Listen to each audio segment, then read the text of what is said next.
আজ নবী গো আমার বানায়া বাজার হিজরত করে চলেন মদিনায় আজ নবী গো আমার গড়ায়া বাজার শুয়ে আছে সোনার মদিনায় আব্দুল্লাহর পৃষ্ঠ হতে মায়া মিনার শিখে মেতে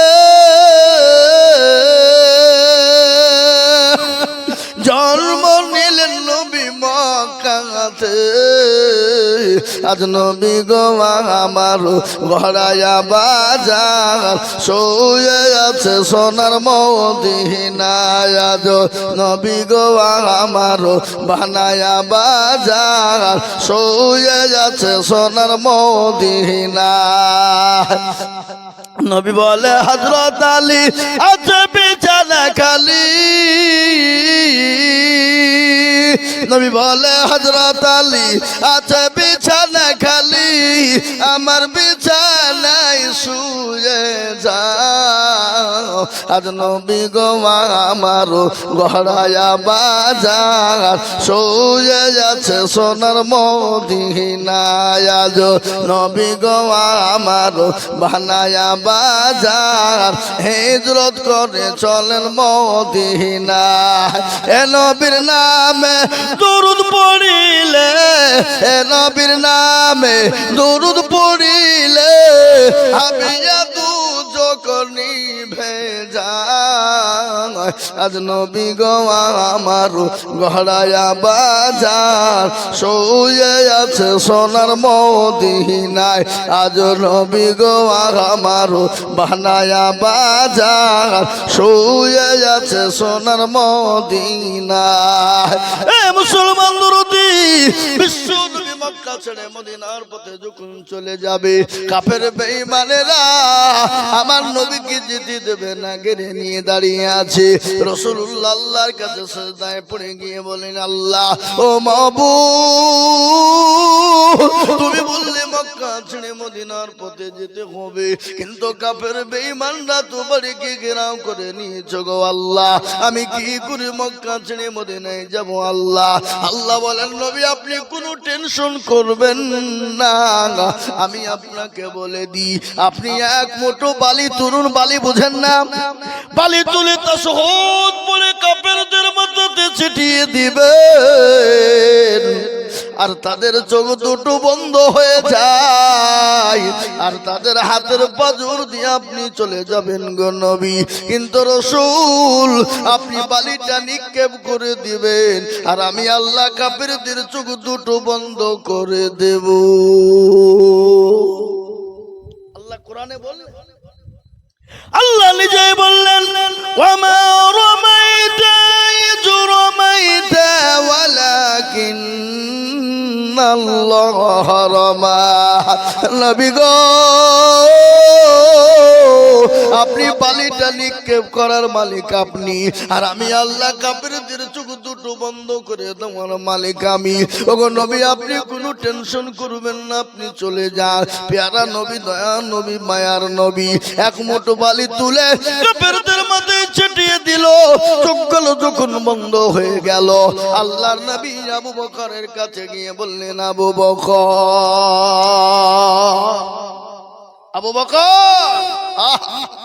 সঙ্গে সঙ্গে আবু বকর লাব্বাইক সাদাইক ইয়া রাসূলুল্লাহ কি নবীর ভালোবাসা নবীর প্রেমিক কাকে বলে নবীর মোহাব্বত কাকে বলে আজকে আমাদের সমাজে শুনলেন আমি গোটা পশ্চিম বাংলায় ঘুরছি এই যে ভোটের দামামা বেজেছে চলছে না ভাই কথা বলেন গোটা পশ্চিম বাংলার মাটিতে যে ভোটের দামামা চলছে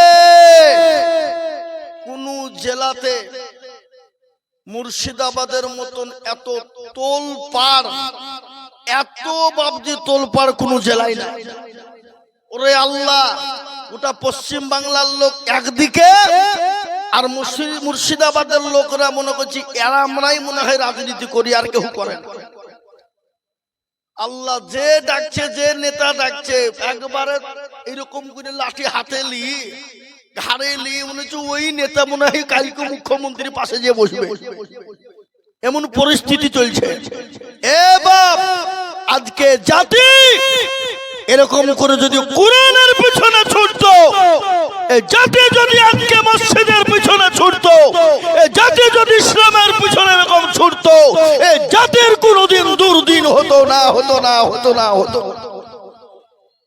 জাতি অন্য জনার পিছনে ছুটবে, কিন্তু ইসলামের পিছনে ছুটবে না, কোরআনের পিছনে ছুটবে না। আজকে এই কারণে মুসলমানদের পরিস্থিতি পরিকাঠামো খারাপ। এ মুসলমান, আজকে বলুন তো, আমাদের সমাজ মসজিদে আযান হয়, আসসালা কি বলে, হাইয়া আলাস সালাহ, এসো ভালো কাজের জন্য, হাইয়া আলাল ফালাহ, এসো কল্যাণের জন্য। কিন্তু আমরা মুসলমানরা নেতার পিছনে ছুটবো, কিন্তু আল্লাহর ডাকে মসজিদে যাব না। এরকম হয় না? হয় না? কথা কন, কথা কন। মসজিদে আযান হচ্ছে, নামাজ চলছে, এতক্ষণে কিনে মুখে দাড়ি টুপি মাথায় দিয়ে এ বাবা পার্টির পিছনে, নেতার পিছনে তেল দিচ্ছে, আল্লাহর পিছনে নাই, নেতার পিছনে ছুটছে। কি পাবে? ডাইডোলের মাল 5 কিলো। আবার আমরা মুসলমানরা তো বিড়ির গোলাম বাবা, বিড়ি দেবপুরের লোক সব খাই না নাকি? খাওয়া ঠিক নয়, বিড়ি খাই বাবা। একটা কেউ বিড়ি দিয়ে দিল, তার গোলাম হয়ে গেলাম, থাকলো বিড়ি সব যা। এ জাতি যতদিন না শুধরাবে, এ জাতি যতদিন না শিখবে, না বুঝবে, এ জাতির কপালে কষ্ট আছে, আরো আছে, আরো হবে, আরো হবে। বলেন, মসজিদে আযান হয়, নামাজ পড়তে যায়, নেতার পিছনে তেল দেয় না, দেয় না? আর আমাদের সমাজ এখন নামাজই পড়ে না মুসলমান। কাকে বলবেন আপনি? মসজিদ দুতলা করতে হবে, টাকা লাও, এই দিলাম, পয়সা লাও, এই দিলাম, এ বাবা মার্বেল বসাতে হবে, এই লাও, এসি লাগবে, এই লাও, দিলু। কিন্তু মসজিদে গিয়ে দেখছি মুসল্লি আর ইমাম ছাড়া কেউ নাই। কি বলবেন আপনি? কার কথা বলবেন আপনি? আজকে বলুন তো বাবুজি, আমাদের সমাজে আজকে মুসলমানরা 98% মুসলমান নামাজ পড়ে না। কাকে বলবেন আপনি? অন্য জাতির দোষ দিয়ে লাভ আছে? অন্য জাতিকে গালি দিয়ে লাভ আছে? অন্য জাতিকে আপনার কি দোষী বানিয়ে লাভ আছে? নো বাবা, অন্য জাতিকে দোষী করা ঠিক নয়, অন্য জাতিকে গালি দেওয়া ঠিক নয়, অন্য জাতিকে খারাপ বলা ঠিক নয়। এই জাতিরই তো দোষ, মুসলমান জাতি। কেন? 98 মানে 2% মুসলমান নামাজ পড়ে। কত% পড়ে গো? 2%। আর 98% মুসলমান নামাজ পড়ে। বলে হুজুর আপনি কি করে জানলেন? আমরা বিশ্লেষণ করে দেখেছি, গোটা ভারতবর্ষে, গোটা পশ্চিম বাংলাতে 2% লোক নামাজ পড়ে। তো যারা 2% লোক নামাজ পড়ে, তা কি মনে হয় আপনাদের এই 2% লোকের নামাজ হয়ে যায় নাকি? হয়ে যায়? নো, কখনোই হয় না। কোন রকমে 1% লোকের হয়, আর 1% লোকের নামাজ হয় না। বলে হুজুর আপনি কি করে বললেন? আমি আপনাদেরকে বোঝাই। 20 বছর ধরে দাদু নামাজ পড়ে, মুরব্বি হয়ে গেছে, চুল পেকে গেছে, দাড়ি পেকে গেছে, চোখে নরম, দাঁতে নরম, চলতে ভালো পারে না, কিন্তু 20 বছর ধরে নামাজ পড়ে। কিন্তু আত্মাকে তো জানে না, দুরূদ শরীফ জানে না, দোয়া কুনুত জানে না, দোয়া মাসুরা জানে না, দোয়া সানা জানে না, ইন্না তাইনা খুল, দেখা যায় তার মধ্যেও 20টা ভুল। এই কথা কন, কথা কন। যারা নামাজ পড়ে 15-20 বছর ধরে ইন্না তাইনা দিয়ে নামাজ চালিয়ে দেয়, তাতে তো কতগুলা ভুল, কোনোদিন শুধরায় না। কোনোদিন মসজিদের ইমামকে বলে না, হুজুরকে বলে না, হুজুর আপনি তো আমাদের ইমাম, একটু কোরআনটা ঠিক করে দেন, সূরা গালা ঠিক করে দেন, আত্মাহাতুদ দুরূদ শরীফ গুলা ঠিক করে দেন। জীবনে বলবে না। কেন বলবে না বল দেখি? যদি বাই চান্স যদি হুজুরের কাছে বসি, ও আল্লাহ, আর হুজুর যদি ভুলটা ধরিয়ে ফেলে, তাহলে এর কাছে তো আমার মান ইজ্জত সব যাবার, মাথা তুলে কথা বলাও যাবে না। আজকে কিছু সমাজ আছে, শুনেলেন কথাটা বাস্তব বলছি আমি, কোনদিন ইমামের কাছে বসে 5 মিনিট বসে টাইম দেয় না। আসসালামু আলাইকুম, তসবিহ ফসবিহ থাকলো, আল্লাহু আমিন, অমনি চায়ের দোকানে এসে বসে যায়। আপনাদের দেশে সব নাই নাকি? আছে? গেবাত, গেল্লা, পরচর্চা, পরনিন্দা, এ বাবা এ কাচ্ছিলে কি। আবার একটা সমাজের কথা শুনেলেন, ভালো করে শুনেলেন। আমাদের দেশে যদি কোনো মানুষ, কোনো ছেলে, যুবকরা যদি মদ খেয়ে, বাইচার মদ খেয়ে ফেললো, গাঁজা খেয়ে ফেললো, দিয়ে মসজিদে ঢুকে যায়, তো দেবপুরের লোক কি করবে? ও চামড়া বিনি ফেলবে হারামখোর। তুমি মসজিদে হিদি মদ খেয়ে ধরো, কিন্তু মদের থেকে বড় হারামখোর মসজিদে বসে আছে প্রথম কাতারে। এটা খোঁজ রেখেছেন আপনারা কোনদিন? দেখেছেন আপনি?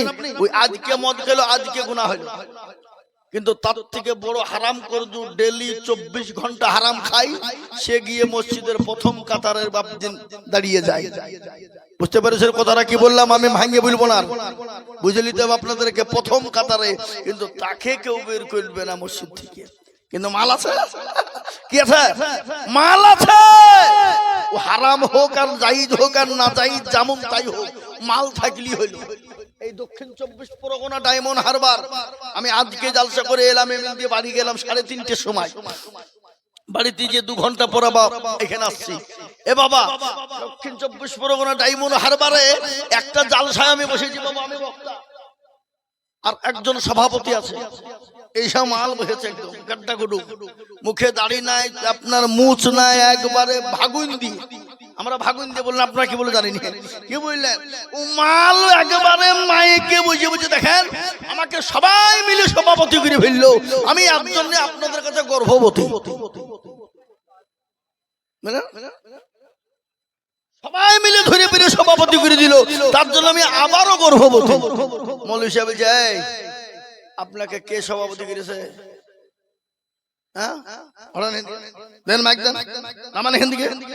আমরা জানি মা বোনেরা বিয়ে হইলে বছরে একবার গর্ভবতী হয়, আর আপনি 2 মিনিটের মধ্যে 2বার গর্ভবতী হইলেন কি? এই তো সমাজ। তনহা দাগে দাগে শোধ, বম্বা গোজা খোঁজা নেহাম, সারা অঙ্গে ব্যথা, কোথায় ওষুধ লাগাবো এ খুঁজে পেছি না আমরা বাবা।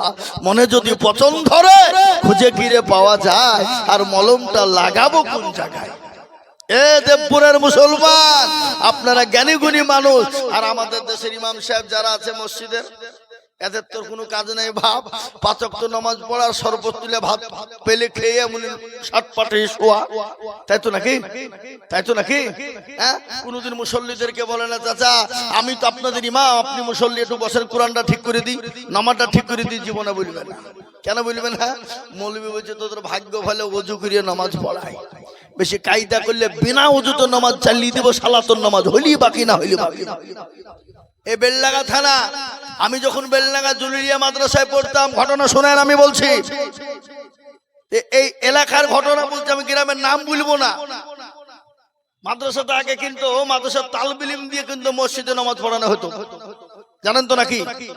কোন মসজিদে পয়সা দিত 200 টাকা 100 টাকা, আবার কোন মসজিদে দিত না, খেয়ে দিয়ে ছুটি।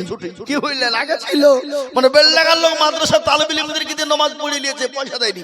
আমি আইজুল হক 5-6 বছর ইমামতি করেছি, 1 টাকা কোনদিন পয়সা দেয়নি। হ্যাঁ, দেখছি মসজিদের ভিতরে আজান দিচ্ছে, ভাবছি মসজিদের ঘর আছে পাশে, তালবিলিম দেখছি শুয়ে শুয়ে আজান দিচ্ছে। যাই একই রে, এখানে বলে বেশি বকিনি, 1 টাকা সালারা দেয় না, শুয়ে আজান দিচ্ছে, তোর ভাগ্য ভালো। কি বুঝলেন? শুয়ে আজান। তো ইমাম সাহেব আপনাদের ওযু করে নামাজ পড়ে, এটা আপনাদের ভাগ্য ভালো। তার কারণ কি জানেন তো? ইমাম সাহেবের আজকে সমাজের মান নাই, মর্যাদা নাই, সম্মান নাই, ইজ্জত নাই। ইমামের সঙ্গে সম্মান দিয়ে কথা বলতে হয়, এটা আমাদেরকে ওরা জানো না। যে প্রসাব করে পানি নিতে জানে না, সে হঠাৎ করে মসজিদে যে বুঝে মৌলভী সাহেব এতে কোনো জ্ঞান বুদ্ধি নাই, মৌলভীর রে ধুলিয়ে গেলে ঝাড়ি ফাড়ি কিছু দেয় না। কি বুঝলে? মসজিদ ঝাড়ি দিবে মৌলভী, পায়খানা পরিষ্কার করবে মৌলভী, মৌলভী আপনার ইমাম, সেখানে মসজিদ ঝাড় দেবে, সেখানে আপনার পায়খানা পরিষ্কার করে দিতে হবে। হ্যাঁ, এ মুসলমান দরদি, আর ইমামের তো সম্মান নাই, 5000 টাকা বেতন, নামাজ পড়ে আলহামদুলিল্লাহ রাব্বিল আলামিন আর রহমানির রহিম, আল্লাহ 5000 বেতন, আল্লাহ কি করব, কি হবে? আল্লাহ এই টাকা দিয়ে ছেলের জামা কিনবো না, স্কুলের ফিস দিব, আল্লাহ বিবি ছায়া কিনবো না, ব্লাউজ কিনবো, গায়রুল মাগদুবি আলাইহিম ওয়ালাদ দাল্লিন। ফেরেশতা বলছে কি নামাজ হলো? বলে ইমামকে ফাটাবো, মুসল্লিদেরকে পিটবো।